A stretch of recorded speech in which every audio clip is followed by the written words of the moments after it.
కాంగ్రెస్ నేత మాజీ ఎమ్మెల్యే జగ్గారెడ్డిని మానవ అక్రమ రవాణా కేసులో అరెస్టు చేయడం వెనక రాజకీయ కోణం ఉందా? ప్రతిపక్ష కాంగ్రెస్ ఆరోపిస్తున్నట్టుగా జగ్గారెడ్డి అరెస్టు అనేది కేసీఆర్ సర్కార్ కక్ష సాధింపు రాజకీయాలకు నిదర్శనమా? 2004 నాటి పోస్ట్పోర్ట్ రిపోర్ట్లో జగ్గారెడ్డిని అరెస్ట్ చేయడం ద్వారా అధికార టీఆర్ఎస్ కు ఎలాంటి పొలిటికల్ మైలేజీ ఉండదా? జగ్గారెడ్డికి రాజకీయంగా ప్రాబల్యం ఉన్న సంగారెడ్డిలో రేపు కాంగ్రెస్ హైకమాండ్ నేత గులాం నబీ ఆజాద్ సభ ఉండటంతో ఈ అరెస్టు జరిగిందా?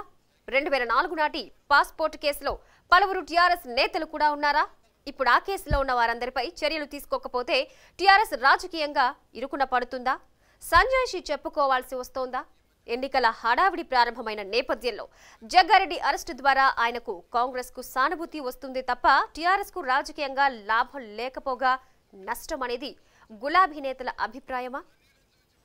కాంగ్రెస్ మాజీ ఎమ్మెల్యే జగ్గారెడ్డి అరెస్టుపై అధికార టీఆర్ఎస్ లో ఎలాంటి చర్చ జరుగుతోందో రిపోర్టర్ వెంకటరాజు అందిస్తారు. వెంకటరాజు, చెప్పండి, జగ్గారెడ్డి అరెస్టుకి సంబంధించి ప్రభుత్వం ఎలాంటి చర్యలు తీసుకోకపోతోంది? రవాణా పాస్పోర్ట్ కేసులో పొలిటికల్ గా ఒక మిస్ఫైర్ అవుతుందని టీఆర్ఎస్ నేతలు భావిస్తున్నారా? జగ్గారెడ్డి మాదిరే మరికొందరు కాంగ్రెస్ నేతలపై ఉన్న పాత కేసులను కూడా కేసీఆర్ సర్కార్ మళ్లీ తెరుస్తుందనుకోవచ్చా? అసలు గులాబీ నేతలు ఏమంటున్నారు? మహాలక్ష్మి, జగ్గారెడ్డి కేసు విషయం ప్రస్తుతం టీఆర్ఎస్ పార్టీలో ఒక హాట్ టాపిక్గా మారిందని చెప్పుకోవచ్చు. ముఖ్యమంత్రి కేసీఆర్ ఎందుకు ఈ నిర్ణయం తీసుకున్నారు? ఉన్న పలంగా అరెస్ట్ చేయడం వెనకాల ఉన్న ఆంతర్యం ఏంటి? ఇది పరోక్షంగా కాంగ్రెస్ పార్టీకి ఉపయోగపడుతుంది అనే అనుమానాలు టీఆర్ఎస్ శ్రేణుల్లో ఉన్నాయి. నిజానికి ముఖ్యమంత్రి కేసీఆర్లో కొంత అసహనం ఏర్పడుతుంది.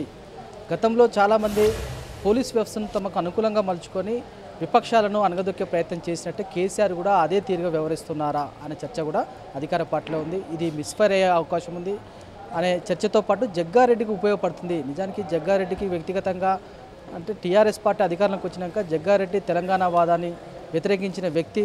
అతను తెలంగాణ వచ్చినాక ఏం మాట్లాడినా పెద్దగా ఆ యొక్క సంగారెడ్డి సెగ్మెంట్లో పెద్ద సానుభూతి లేదు. కానీ ఇప్పుడు ఉన్న పలంగా జగ్గారెడ్డిని అరెస్ట్ చేయడంతో ఖచ్చితంగా ఆయనకు సానుకూల పవనాలు వీచే అవకాశం ఉంది అనేది మాత్రం టీఆర్ఎస్ పార్టీలో ఉన్న చర్చ. జగ్గారెడ్డి కొంత వ్యక్తిగతంగా దూకుడుగున దురుసుగా వ్యవహరిస్తారు. ఇది ఆయనకు మైనస్ పాయింట్. ఇదే కారణంతో చూసి గతంలో తెలంగాణ వద్దన్న వ్యక్తి తిరిగి ఎన్నికల పూర్తి చేస్తున్నాడు, అతనికి ఓటు వేయొద్దు అనే ఒక ప్రచారం చేసుకునే ఒక అస్త్రాన్ని మనం మిస్ అయ్యాము అనే అనుమానాలు కూడా టీఆర్ఎస్ పార్టీ శ్రేణిలో ఉన్నాయి. ఇక ఇది మిస్ఫైర్ అనడానికి మరికొన్ని కారణాలు కూడా టీఆర్ఎస్ శ్రేణులు చెప్తున్నాయి. ప్రధాన కారణం ఇదే కేసులో 2004లో అనేక మంది టీఆర్ఎస్ ఎమ్మెల్యేలు అప్పుడు ఉన్న ఎమ్మెల్యేలపైన ఆరోపణలు ఉన్నాయి. అదే సమయంలో అప్పుడు టీఆర్ఎస్లో కీలక నేతగా ఉన్న ప్రస్తుతం బోధన్ ఎమ్మెల్యే షకీల్ పైన ఇప్పటికే అదే కేసున్నాయి, అవే ఆరోపణలు ఉన్నాయి. అతనిపై కూడా చర్య తీసుకోవాలనే ఒక డిమాండ్ విపక్షం నుంచి వచ్చే అవకాశం ఉంది. ఇది టీఆర్ఎస్ పార్టీకి కూడా పెద్ద మైనస్ పాయింట్ అయ్యే అవకాశం ఉందనేది మాత్రం టీఆర్ఎస్ వర్గాలు జరుగుతున్న చర్చ. మరోవైపు అప్పట్లో అంటే టీఆర్ఎస్ పార్టీ 2004లో కాంగ్రెస్ పార్టీతో కలిసి ఎన్నికలకు వెళ్ళడం, ఆ తర్వాత ప్రభుత్వంలో ఉండడం, కొంతకాలం తర్వాత బయటికి రావడం, బయటకు వచ్చిన సమయంలోనే ఈ కేసులన్నీ మానవ అక్రమ రవాణా కేసులన్నీ కూడా తెర మీదకి వచ్చినాయి.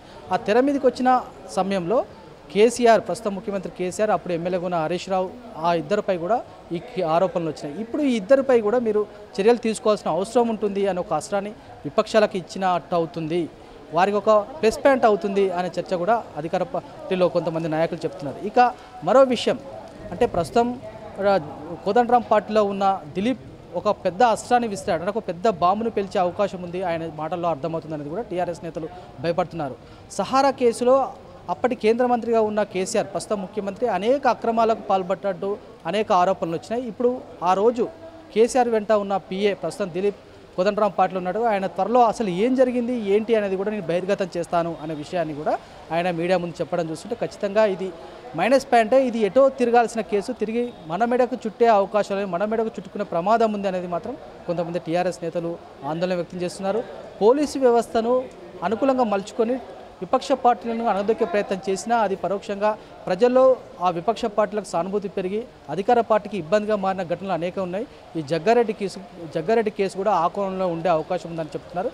మొత్తానికి ముఖ్యమంత్రి కేసీఆర్ ఏ దృష్టితో ఈ అంశాన్ని తెర మీద తీసుకొచ్చినా ఇది బూమ్రాంగ్ అయినా కానీ అతనికి ఒక వ్యూహాత్మకంగా ఆలోచన ఉంటుంది, అందులో భాగంగానే ఇది బయటకు తీసుకొచ్చాడు తప్ప వేరే కారణం లేదని కూడా చెప్తున్నారు. అంటే ముఖ్యమంత్రి కేసీఆర్ ఈ అంశాన్ని తెర మీద తీసుకోవడం వెనకాల ఖచ్చితంగా విపక్షాలకు సంబంధించిన ఎమ్మెల్యేలో అనేక మంది ఇటువంటి కేసులతో సంబంధం, ఇటువంటి కేసులతో పాటు ఇతర కేసులు కూడా ఉంటాయి.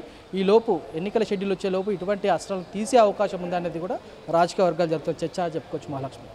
వెంకటరాజు, ఒక రకంగా కేసీఆర్ ఏ డిసిషన్ తీసుకున్నా దానికి లాంగ్ రన్ లో ఎలాంటి ఎఫెక్ట్ పడుతుంది అనేది ఆలోచించే చేస్తారు. ఈ క్రమంలో ఈ సిచ్యువేషన్ లో విపక్షాలపై ఎలాంటి యాక్షన్ తీసుకున్నా అది తనకే మైనస్ అవుతుంది అనే విషయాన్ని కేసీఆర్ గ్రహించలేకపోతున్నారా? ఏ స్ట్రాటజీతో ఆయన వర్కౌట్ చేస్తున్నారు ఇప్పుడు? అంటే ప్రధానంగా టీఆర్ఎస్ పార్టీ తీసుకున్న ప్రస్తుతం ఒక 105 మంది అభ్యర్థుల జాబితాలో అనేక అసమ్మతులు, అసంతృప్తి జ్వాలలు రోజు రోజుకు పెరుగుతున్నాయి.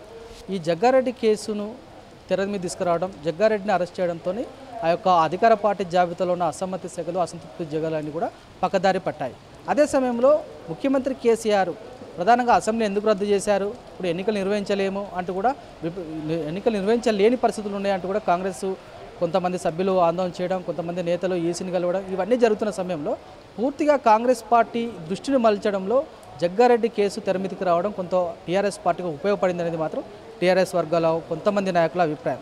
నిజానికి ముఖ్యమంత్రి కేసీఆర్ జగ్గారెడ్డి కేసును తెర మీద తీసుకోవడం వెనుక ఖచ్చితంగా విపక్ష పార్టీలో ఉన్న వాళ్ళందరూ కూడా, అంటే ఆ అక్రమాలు, ఆరోపణలు, దందాలు ఇవన్నీ కూడా టీఆర్ఎస్ పార్టీ మీద చేస్తున్న వారందరూ కూడా కాంగ్రెస్ పార్టీలో ఉన్న వారికి కూడా ఇటువంటి సంబంధాలు ఉన్నాయి, ఇటువంటి మరకలు ఉన్నాయనే ఒక సంకేతాన్ని ప్రజలకు పంపాలనే ఆలోచనతోనే ఆయన ఈ కోణంలో జగ్గారెడ్డి కేసును బహిర్గతం చేశారా. 2004 అంటే సుమారు 14 ఏళ్ల క్రితం జరిగిన ఘటనను తెర మీద తీసుకురావడం వెనకాల ఖచ్చితంగా ముఖ్యమంత్రి కేసీఆర్ దూరదృష్టి ఉన్నా కానీ ప్రస్తుతం వెంటనే దాని ఫలితాలు మాత్రం జగ్గారెడ్డికి ఉపయోగపడలే ఉన్నాయి, కాంగ్రెస్ పార్టీకి ఉపయోగపడలేగా ఉన్నాయనే అనుమానాలు ఉన్నా కానీ ఖచ్చితంగా ఇది కేసీఆర్ ఏదో వ్యూహంతో తనకు అనుకూలంగా మలుచుకునే ప్రయత్నంలో భాగంగా చేస్తున్నారా అనే చర్చ కూడా ఉన్నా ప్రస్తుతానికి మాత్రం కేసీఆర్ టీఆర్ఎస్ పార్టీకి మైనస్ పాయింట్ అనేది చర్చ కూడా బాగా జరుగుతుందని చెప్పుకోవచ్చు. మహాలక్ష్మి.